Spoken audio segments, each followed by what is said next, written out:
This is apparently Lincoln Park, or this is. And we're in South Spokane, close to places we've been before. And there is a main entrance, but I came across this and decided to just keep walking. Looks like there's a trail here. And I did see a little bit of this park on Google Maps Street View, and it looked like it was a natural park. Very different from Manitou. And now that I'm here, that reinforces that conclusion. So let's walk along and see what's here. So a few days ago when I was at the EWU campus, I said that it had been landscaped to look a little bit more verdant. And if you look around here, I think this is pretty much close to what this neighborhood and a lot of this area would have looked like. I changed my direction because I saw somebody and it kind of looked like they were in their own vibe. So I'm walking back this way. There's a lot of these little trails that crisscross the park. Don't have a specific destination. So I was wondering what these plants were, and I smelled them, and those do look like they're fennel. And I believe that's an invasive plant. So one question I have about this area is it looks pretty natural, but based on where it is, close to or right in the middle of the city, probably hard to keep invasives out. So even if the landscape is natural, the plants probably are not. So I walked along that trail until I found this road, and this is the road that goes to the main entrance.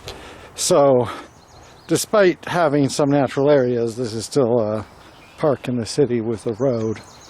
And I'm just going to walk along this road and see where it goes.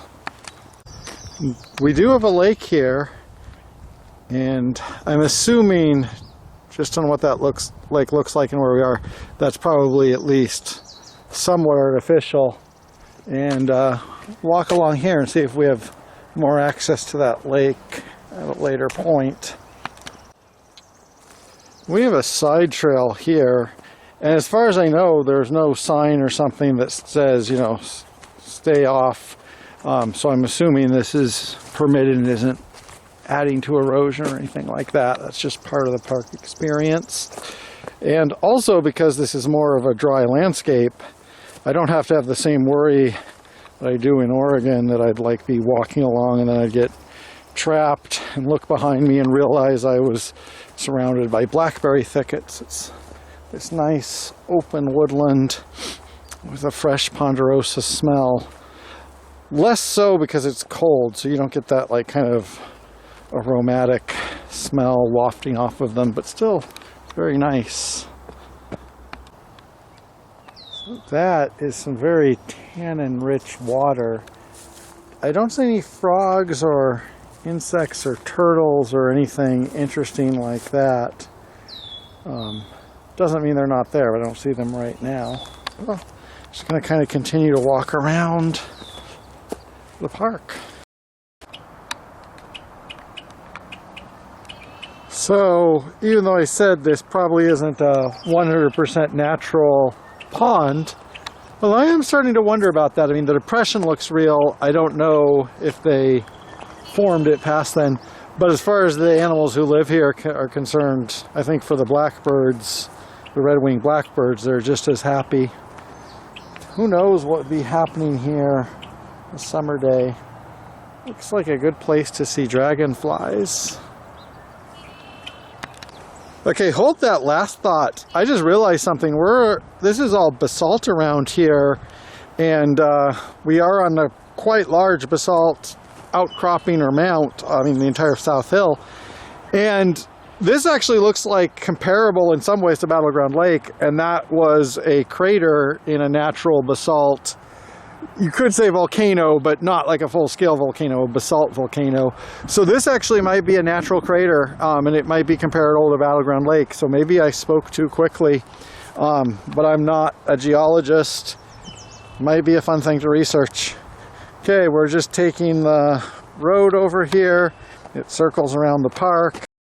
We'll see what else. So you can see, or you might be able to see, or you could see, through the trees, there's actually a nice view down into the valley. And I think there might be some place in the park where you get like a clear view down into Spokane.